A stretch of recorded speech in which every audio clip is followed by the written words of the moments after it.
What's good with y'all? Welcome back to the channel. I hope y'all are having an amazing and blessed day. Last night, Saturday night's main event took place and Cody Rhodes is back. So that's what we finna get into to start off. Cody Rhodes returns to help Jey Uso stop John Cena and Logan Paul. After this, I'll give y'all my thoughts on the rest of the show. But let's get straight into this segment first. Leave a like before the video starts so it trends up in the algorithm. Let's get straight to it. Jey from up top, frog splash connected. Uso into the cover. Hooks the leg. Oh, Cena! This part kind of threw me off. Pulled the official out of the ring, and now he's assaulting Jey Uso. He's trying to choke him out with the head towel. The man who says he wants to ruin wrestling.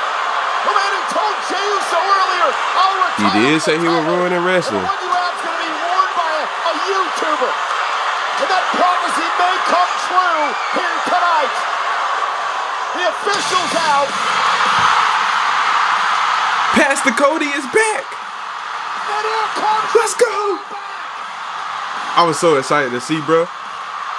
That was crazy glaze, by the way. My fault. for the first Let me lock time in. since WrestleMania. Now, he was really feeding John, though. Get him, Cody. Raheem is back. Pastor Cody, Raheem Rhodes is back. Paul's got brass knuckles. This is Eat the spear, though. measure by Uso.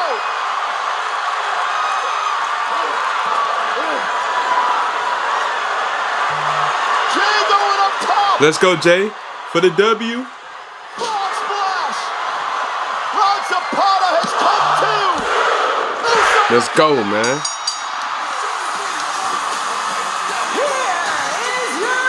Shout out Jay for getting it done.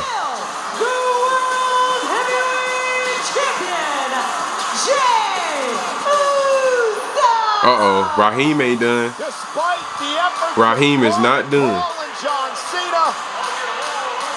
And thank you, Cody Rhodes. Jey Uso retains the title. Enough! I'm sorry that the John Cena farewell tour rode right through Rhodes country. Oh, he do live in Florida or Tampa. I'm ready to fight. You got yourself a partner in Logan Paul. I got myself a brother in the world. Or Georgia. Heavyweight champion. We'll see you. Getting that tag match. In the bank. So how we feeling about that? We'll start right there. Quite honestly, I thought it was gonna be CM Punk and Cena at Money in the Bank, but I'm not mad at this. I think this is a solid tag match, and it gets Cody right back into the fold easily. Cause that was my thoughts. I didn't know who Cody was gonna be feuding with until he got back to John Cena, because I thought he would have some side feuds with some other characters, and then later down the line this year, when Cena's getting closer to retirement, they'll circle back to each other and, you know, start intertwining again, and then Cody would get his championship back. But I like how they're doing it. I could see Cena and Logan Paul realistically winning this match. Y'all know I like the chase. You know, that's my favorite part of people winning titles, the chase. So gotta be a little bit of push and pull. Cody Rhodes is gonna have some bright spots, but also some dark moments with Cena on this journey back to him winning the championship. So I could realistically see Cena and Logan Paul walking away from Money in the Bank with the win. But it could also go Cody Rhodes and Jey Uso way. So we'll see how that goes when we get to Money in the Bank, which is like 2 weeks away, oddly enough. Sami Zayn and CM Punk versus Braun Breaker and Seth Rollins. And it wasn't even the match itself that told the story. It was what happened towards the end of it. So Bronson Reed is back, and he comes through and he basically pummels CM Punk and puts him through the barrel next to the announce table and the ring announcer and whatnot. And they're just absolutely destroying CM Punk and Sami Zayn. At the end of the match, Bronson Reed gets in the ring, and you know, him and Seth Rollins got history. He hit Seth Rollins with about 10,000 tsunamis and whatnot, and then they hug it out. So Bronson Reed is, I don't know if he's the last man, but he's the current member added to the fold. This seems like the completed group. And I gotta say, I didn't see that coming, but I like it. I like what he could bring to the group. So now we got Braun, Seth Rollins, and Bronson Reed. I thought Braun Breaker was the muscle, but it might end up being Bronson Reed.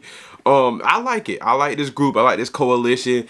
Y'all let me know, by the way, because I've been trying to come up with some names in my head. Do y'all think they're gonna name this new group, or they're just gonna keep them as themselves but know that they're together? I don't know. I kind of like how it is now, but if they name the group, y'all let me know what y'all think they should call it. Nonetheless, though, Bronson Reed is in the fold, man. What I'm thinking is, later down the line, closer to SummerSlam, we could see Seth Rollins end up with the World Championship again. I'm thinking Jey Uso run ends at SummerSlam. Seth Rollins might be one of the top people to win the Money in the Bank. He doesn't need it, but he could to cause a cash in, or he could just, you know, win matches on Raw and end up back in another one-on-one match with Jey Uso at SummerSlam. I see Seth Rollins by the end of the summer as the world champion, taking it into next year. In early prediction, I think it's gonna be Sami Zayn taking the title off of him, man. I really do. I could see that at WrestleMania 42. Y'all let me know what y'all think about that, or CM Punk for that fact. The United States title match, it did what it was supposed to do. I kind of missed a little bit of it, but I did saw that Zelina Vega won. So if that match was good or not, let me know. I'm not too sure about it because I had a lot going on when that match was on, but I did see a little bit of it to know that Zelina Vega won. John Cena and R-Truth, that match was hilarious, dog. Like, I'm not gonna lie, it was probably the funniest thing on the card. Ron Cena, I'm sorry, I called him the wrong name. His name is Ron Cena right now, but him and John Cena had a pretty decent match for what Ron Cena does at this point in his career. And I honestly thought R-Truth might have won simply because the title wasn't on the line. Like, if the title was on the line, it was a dead giveaway. But I think WWE did that to give us some hope to even fathom that Ron Cena would leave Tampa, Florida with a win. But no, Cena looked like he was about to hit him with the title. Then he had the sad face, like he was rethinking his life and coming back to his face self. But all of that was a distraction for Cena to give the title back to the ref, and then he basically kicked him in the nuts like he did Cody Rhodes at the Elimination Chamber. And he won off of, I think he hit him with another attitude adjustment, and he got the 3 count. Then when the match is over, boom, title straight to the face. He hurt Ron Cena. So shout out to R-Truth for pulling up the Tampa, but you got destroyed, my brother. Drew McIntyre and Damian Priest, a solid steel cage match. It did what it was supposed to do. I think it was perfect for this event. They didn't have to go too crazy. They did enough to put the match over. What really got the match to where it needed to be towards the end was the ending, bro. Like, I think Drew McIntyre tried to claymore Damian Priest's head into a chair, and Damian Priest actually used that chair and another chair to concerto Drew McIntyre, and then he basically went to the cage door and won the match. And they carted Drew McIntyre up out of there. I like how they played into that head injury, because if y'all know from that Fatal 4-Way, Drew McIntyre hit his head on the floor, I think. So I think adding the concerto played into the fact that his head is still a little injured. So I like how they kept that storyline going, and Drew McIntyre got carted up out of there. So what I would rate the night on a scale of 1 to 10, it was a solid 8. I think it did what it was supposed to do. I mean, it's Saturday night's main event. It's not like it's WrestleMania or SummerSlam. It was a perfect show.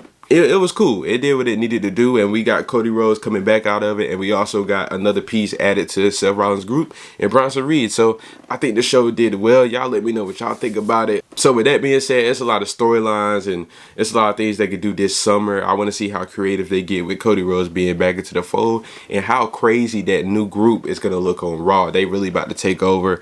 I have a few projections in my mind, but when we get to later in the summer and later in the fall, I'll start throwing them out there to y'all. Also, let me know what y'all think, man. Did y'all like it? Did y'all enjoy it? Let me know what y'all rated out of 10. This was Saturday night's main event. Like and subscribe if you're new. Leave a comment too. I'm gonna see y'all in the next one.